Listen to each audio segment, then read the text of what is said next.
बहुत बहुत धन्यवाद। आज तारीख है 6 अप्रैल 2025, समय हो गया है 07:59 PM। तो अगर ये पूछा जाए ऑल ओवर वर्ल्ड में 20 सबसे बड़े देशों में, जिन्हें G20 नेशंस भी बोलते हैं,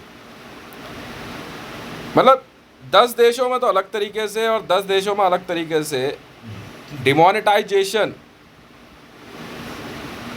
या डिनोमिनेशन चेंज हुआ।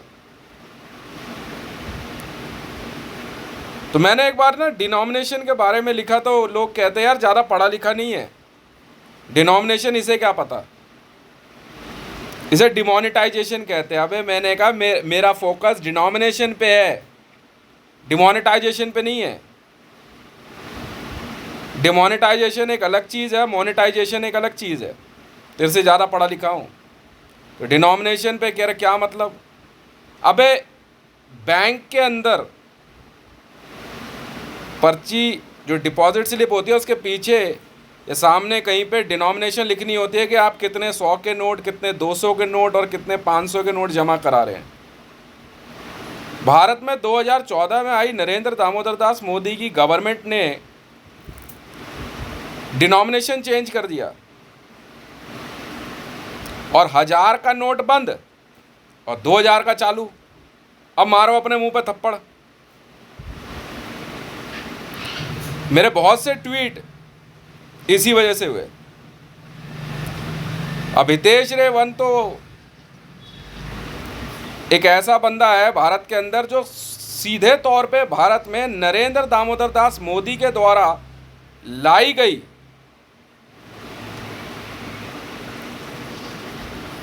मुद्रा नीति का सीधे विरोध करता है। तो इस वजह से नरेंद्र दामोदर दास मोदी और उसके लोगों ने कहा कि भाई ये भारत में जो डिमोनेटाइजेशन हुई है और जो डिनोमिनेशन की गई इसका विरोध कर रहा है, इसलिए इसके घर का राशन बंद कर दो, पानी बंद कर दो, इसको जेल भेज दो। ये भारत के प्रधानमंत्री का विरोध कर रहा है। जब जब मेरी वीडियो क्या कहते हैं डिमोनेटाइजेशन और डिनोमिनेशंस के मामलों को लेके आई तो इनका जो है ना जनरेटर ऑन हो जाता था, कान गर्म हो जाते थे। तो बात जब निकलेगी तो बहुत दूर तक जाएगी। तो चलो जी, पाकिस्तान के अंदर भी यही हुआ कि किस प्रकार पाकिस्तान में नवाज शरीफ गवर्नमेंट ने डिमोनेटाइजेशन किया और मरियम नवाज शरीफ के बुरे दिन शुरू हो गए और सबके खिलाफ गिरफ्तारी वारंट जारी हो गया।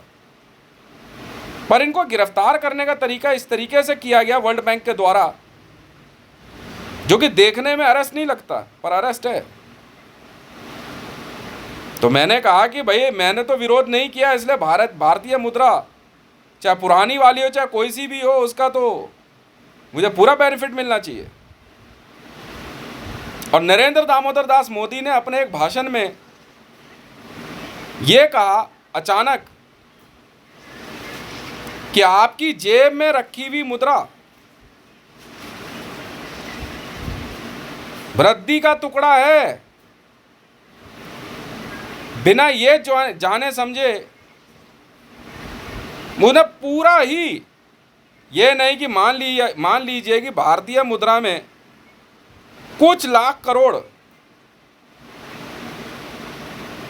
के नकली नोट आ गए हों, मान सकते हैं, उनके ऊपर कार्रवाई करने के बजाय इसने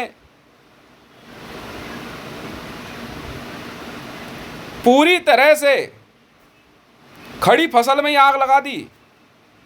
घर के अंदर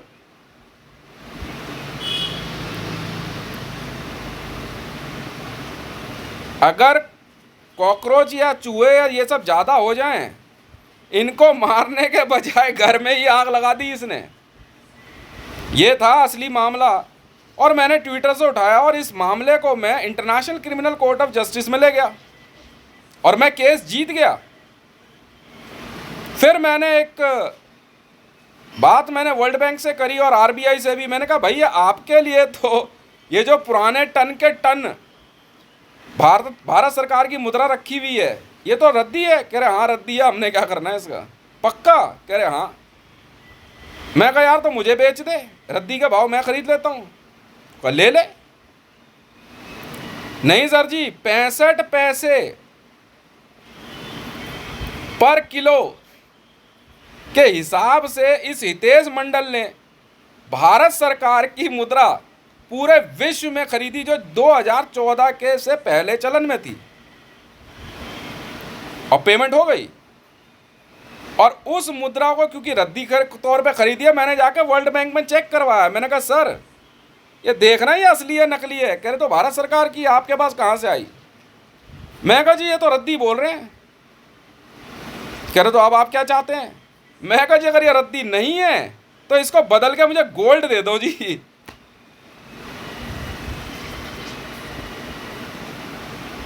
बिना दिमाग लगाए, मायरा खान जी आपको पता नहीं है मैं आदमी कौन हूं।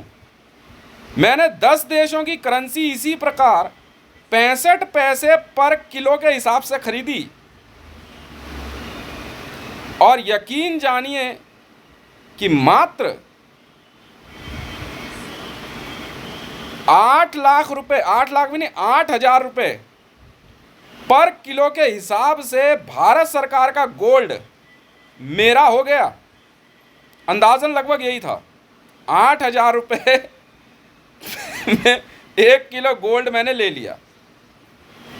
नहीं, बॉर्न इंटेलिजेंट है, यही तो बोल रहा हूं। अब मरता क्या ना करता। पूरे विश्व में जितना भी भारत सरकार का विदेशी मुद्रा भंडार था, चाहे पाकिस्तान गवर्नमेंट का, और इन बेचारों के पास भीख मांगने के अलावा कुछ बचा नहीं। और यह सारा काम मेरे द्वारा किया गया। अब मैं क्योंकि का एजेंसी में ऑफिसर था, तो का एजेंसी के लोगों को कहना था कि आप भारत के प्रधानमंत्री के खिलाफ नहीं जा सकते। मैं कहा अच्छा जी, और विश्व के अन्य देशों के प्रधानमंत्री के खिलाफ है ना, वो बात तो बाद में होगी। का एजेंसी, ये जो मामला है ये बता, करे इस मामले को लेके आप साइड हो जाओ। मैं कहा हो गया।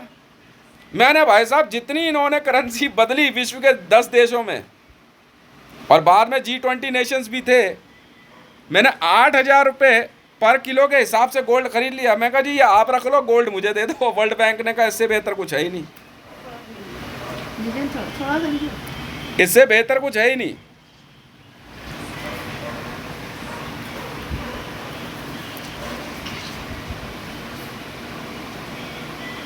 उसके बाद ये जो नई करेंसी लेके आए, मैंने उसकी गोल्ड वैल्यू पता करी तो उसकी गोल्ड वैल्यू जमा नहीं हो रखी थी। ये नई करेंसी आई तो, और मैंने आरबीआई में अपने गुजारे लायक, मतलब मैंने अपने परिवार के लिए 5 किलो गोल्ड आरबीआई में भिजवा दिया। मैं कहा जी ये 5 किलो गोल्ड रख लो कि ताकि मुझे ना रोके राशन पानी खरीदने से, बाकी समझो तुम, मुझे कोई मतलब है नहीं। ये वो इतिहास है जो मैं आपको याद दिला रहा हूं। मैं वो हूं जो तुम कभी नहीं बन सकते बेटा। तन समर्पित मन समर्पित। और नोटबंदी से पहले था सबका सत्यानाश हुआ था। पर दिमाग से पैसा मैंने कमाया। का एजेंसी वालों ने कहा कि यार हितेश हम तो तेरा साथ देंगे नहीं। मैं कहा भाड़ में जाओ। बाद में का एजेंसी भी बिकी है कूड़े के भाव, मैंने खरीदी। तो कहने का मतलब यह है, कहते भगवान ने दी हल्दी और इसने कहने वाले ने एक बात यह भी कही थी कि देखो भैया गवर्नमेंट मिल गई नरेंद्र मोदी को चलाने के लिए, पर कहां चला पाया, सत्यानाश कर दिया। 1000 का नोट बंद, 2000 का चालू, फिर 2000 का बंद। पागलपन है या नहीं है? और तीसरी बार गवर्नमेंट कह रहे ना कि मोदी आ गया पैसा भर पैसा।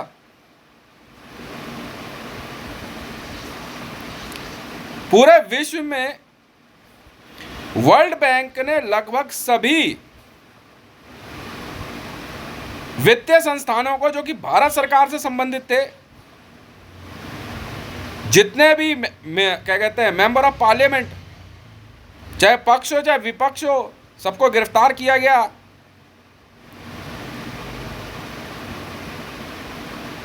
और इनके साथ जो हुआ,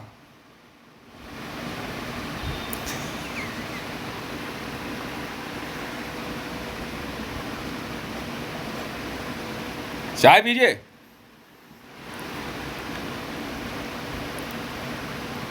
इस हितेश मंडल का विरोध करने के चक्कर में इन सब का सत्यानाश हुआ। ऐसे बहुत से लोग थे भारत में, पर केस क्योंकि मैं लड़ रहा था आईसीजे में, इसलिए जो रद्दी खरीदी रिजर्व बैंक ऑफ इंडिया से, जगह जगह टनों के हिसाब से पड़े हुए थे नोट। मैं कहा ले आ उठा के, वही काम चल रहा था सर। और टनों के हिसाब से इन नोटों का फायदा मैंने उठाया। अब ये लोग कहते हैं कि गवर्नमेंट जो है जिस हिसाब से चला रहे हैं, ये सच्चाई बताना। मेरे से ज़्यादा पैसे वाला है तू, तेरी इतनी औकात। अब पाकिस्तान के साथ जो कुछ भी हुआ बहुत दुख की बात है। जावेद खनानी को लेके आए, भैया सही कर, वहाँ बेंजामिन को लेके आए वर्ल्ड बैंक वाले, भाग कर आए। ये जो नोट छपे थे भारत सरकार में नए वाले, ये इजराइल में छपे, बेंजामिन नेतन्याहू ने छपवाए। नहीं, सऊदी अरेबिया की प्रेस में। और पेपर जो था वो लीगल पेपर नहीं था, मतलब नकली पेपर पर नोट छपे थे, बाद में सब चेंज हुए।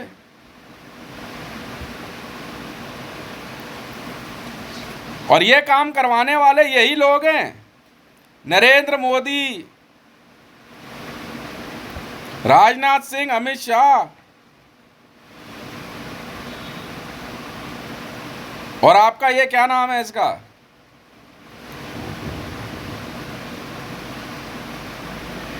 नवाज शरीफ, आरिफ अलवी। क्या बेटा, बाप से पंगा आरिफ अलवी? मेरे पे हमले के बाद के जो हालात हुए भाई, वो तो भुगतने पड़ेंगे तुम्हें। हाथ किसने उठाया और गाली किसने दी?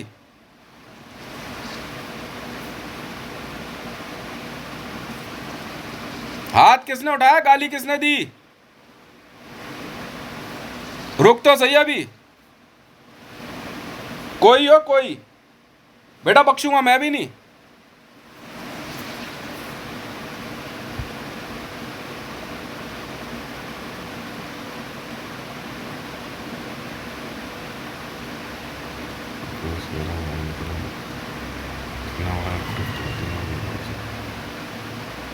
जिस तरह से भारत सरकार का धन लूटने का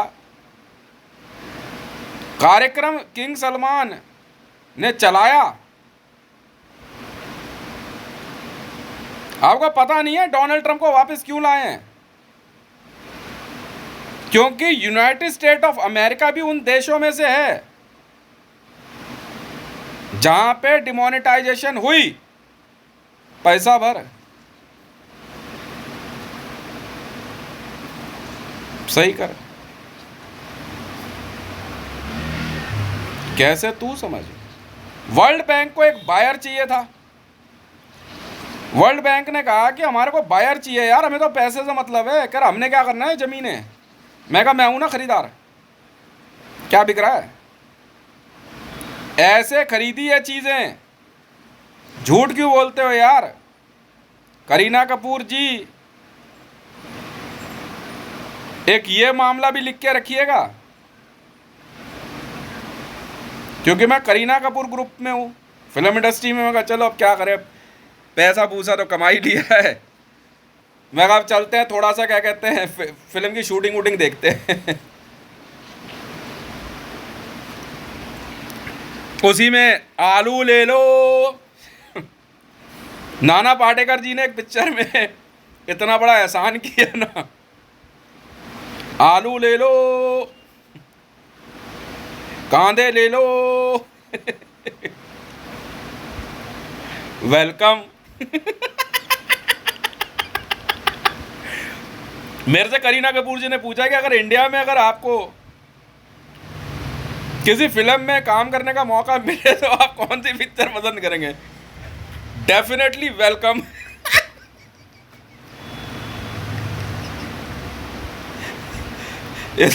इतनी बेहतर कॉमेडी मूवी है ना, और नाना पाटेकर जी ने जो एहसान किया है उसमें सब पे रेडी पे। मैं कहा उस्ताद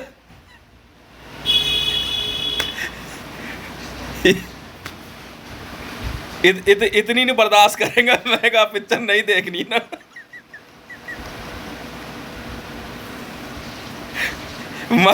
मजनू को भाई बता दिया, सीधी गाली दे दी।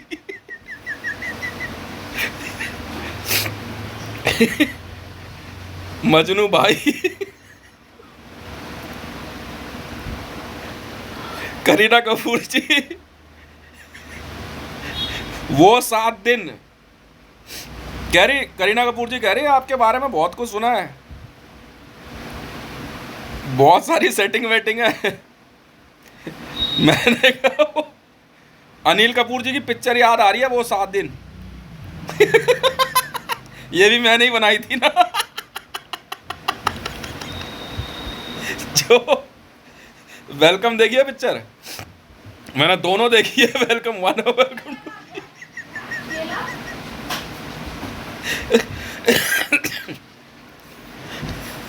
तो कोई बात नहीं, वैसे ही कुछ दिखेगा।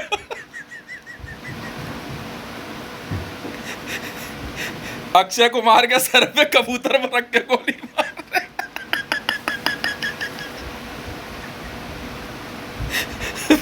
मैं कहा अब पहुंचा ये सही जगह पे।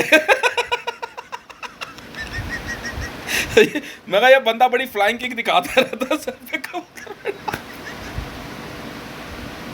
और परेश रावल को सही काम दिया था।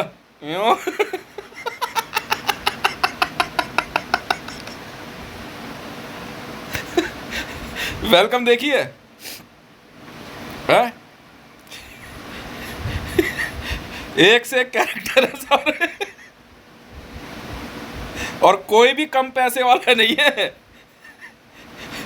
और मोदी ने डिमोनेटाइजेशन करके ना जो हाल कर दिया ना इसका। नाना पाटेकर जी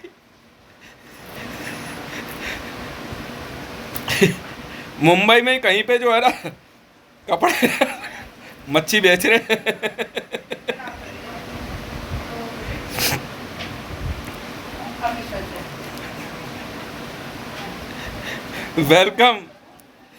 वेलकम पिक्चर में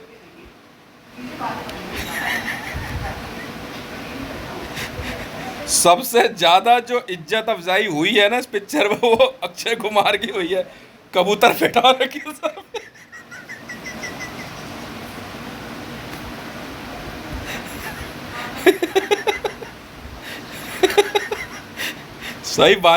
सही भाई लोगों के चक्कर में पड़ा। चांदनी चौक टू चाइना कितनी पिक्चर बनाई है भाई। जो हालात कर दिए थे ना,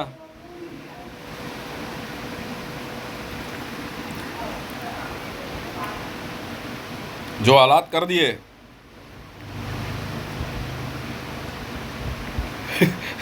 पिक्चर में अक्षय कुमार के सबसे बुरे हालात अक्षय कुमार के पिक्चर में देख रहे थे, वेलकम में देख।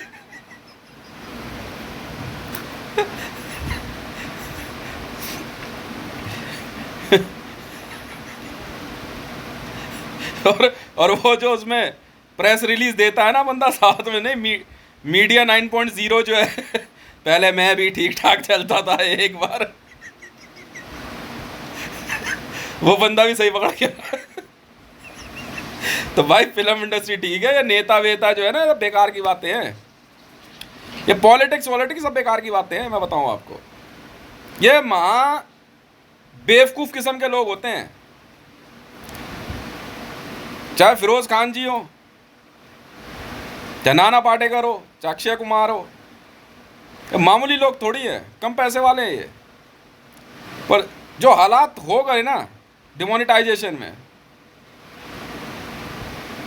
ठीक है,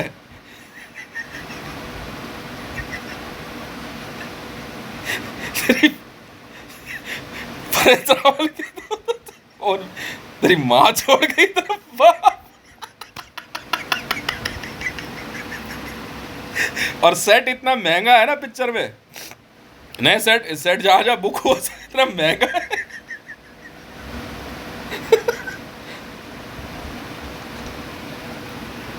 अक्षय कुमार को सबसे पहले हेरा फेरी में पकड़ा परेश रावल जी ने। परेश रावल जी ने अक्षय कुमार को पकड़ लिया और लेके आए मुंबई फिल्म इंडस्ट्री के सबसे बड़े डॉन के सामने, नाना पाटेकर के पिक्चर में ही चल तू।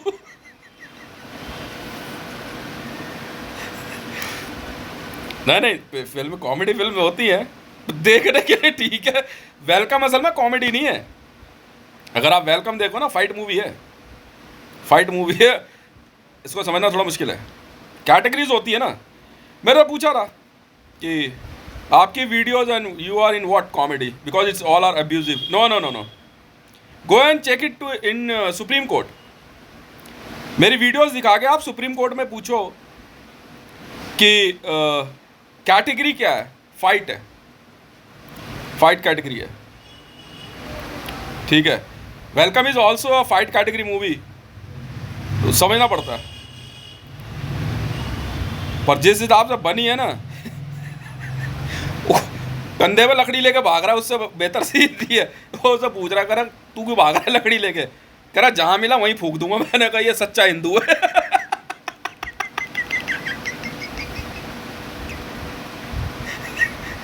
मैं जब तक ये बता ये सच्चा हिंदू है। वो मीडिया 9.0 है ना उसमें। मैं कहा यार ऐसा कोई बंदा ढूंढ ले यार। मेरे से करीना कपूर जी कह रही कि अगर सपोज मान लो इतनी वीडियो बनाई है, अगर आपको फिल्म में काम करना पड़े, बात वो नहीं है।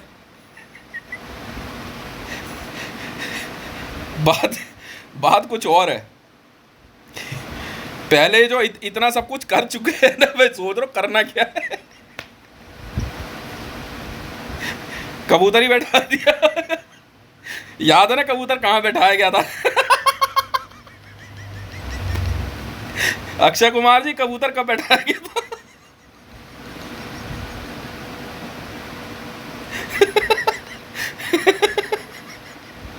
तो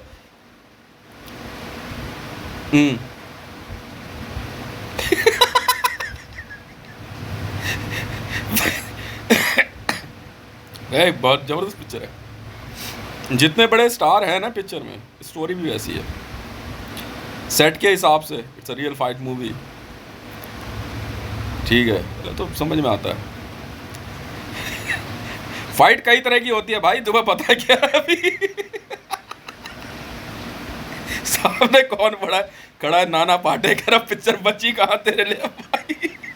नाना है वो, कुछ भी नहीं है। मेरे से एक स्क्रिप्ट पूछी नाना पाटेकर जी ने। उस दिन के बाद से कह रहे मैं फिल्म इंडस्ट्री छोड़ रहा हूँ। मैं कहा ये कह रहे नाना पाटेकर के साथ काम करना है। मैंने कहा नहीं, नाना है तो फिर क्या काम क्या करना? हाँ पाटेकर रख दे नाम।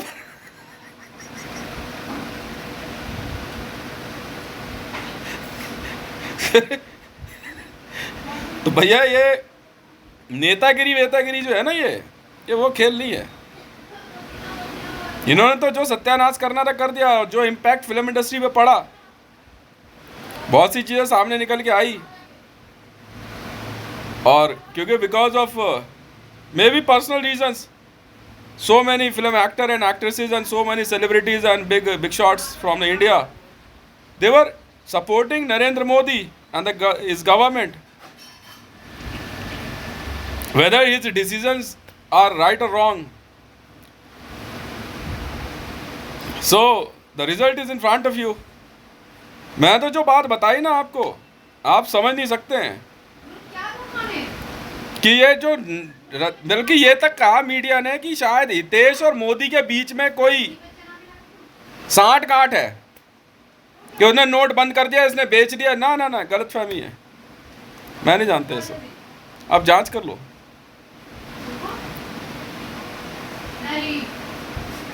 और ये समझ नहीं पड़ती है, मेरे को क्या लेना देना भाई। जितना आप जानते हो उतना मैं जानता हूँ पब्लिक से।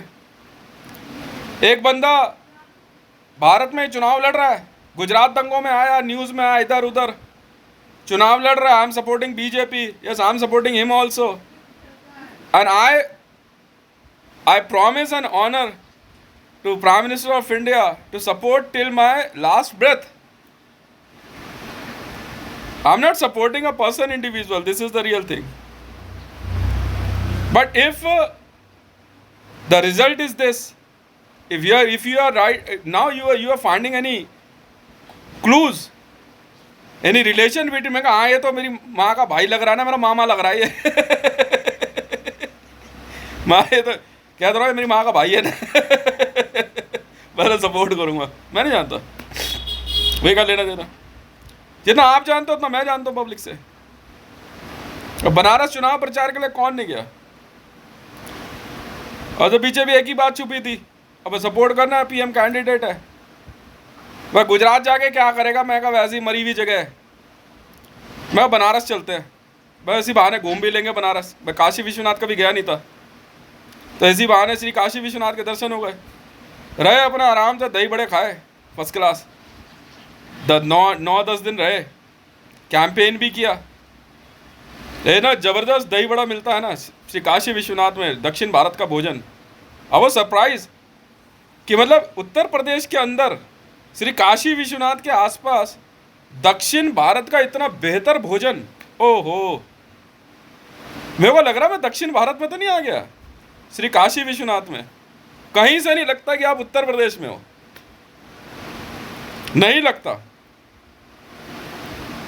और सुबह सुबह जो दक्षिण भारत की वहाँ दुकानें हैं, आपका ये डोसा वोसा ये सब,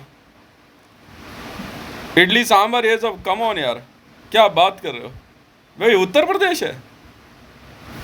दिल खुश हो गया। मैं बहुत ज़मीनें खरीदी अभी बनारस में, जिस होटल में मैं रहा सब खरीद लिया खरीद लिया पूरा। बनारस में तो आसपास श्री काशी विश्वनाथ, ये दशामें घाट वाट सब खरीद लिया पूरा A to Z। Shri Kashi Vishwanath एक एक इंच खरीद लिया। इतना भयंकर पैसा कमाया ना मैंने, इतना मन लगता था ना वहाँ पे, मैं जब मन करता था दर्शन करने चले आते थे। जब तक रहे मतलब 3-4-5 बार तो दर्शन कर ही लिए होंगे, चाहे लाइन कितनी भी बड़ी हो श्री काशी विश्वनाथ में। सुबह तो सुबह, शाम तो शाम। बाद में जब देख के आया फिर फैमिली को भी लेके गया श्री काशी विश्वनाथ, बड़ा मजा आया। तो जगह अच्छी है, तो इनके चक्कर में कौन पड़ेगा यार अभी कोई एक और आएगा, वो फिर एक और बेवकूफ़ी कर देगा संसद भवन में। इन पागलों के चक्कर में कौन पड़ेगा? और वैसे ही पुलिस वाले इनके साथ, वैसे ही रिजर्व बैंक है। तू अंजाम तो सोच ले क्या होने वाला है। भाड़ में जा, मैं तो शुरू से अपनी बात पे अड़ा रहा। मैं कहा मैं सपोर्ट नहीं करता मोदी को, उसी दिन से इसकी और मेरी अनबन हो गई थी। एक बार वो COP24 साइन करके आ गया, COP24 साइन कर दिया। मैं कहा तू जानता है इसका मतलब क्या है? 24 नंबर भरा हुआ है क्या?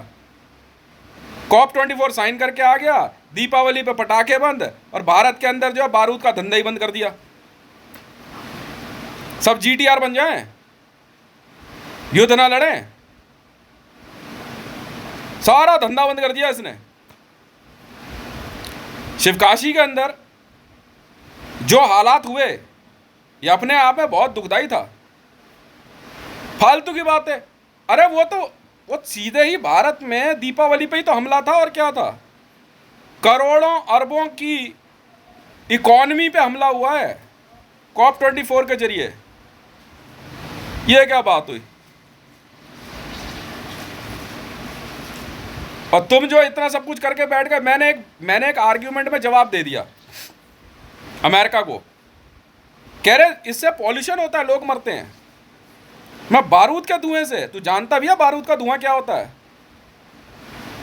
हैं? मैंने कहा तुमने जो हिरोशिमा नागासाकी किया, इतने लोग मार दिए,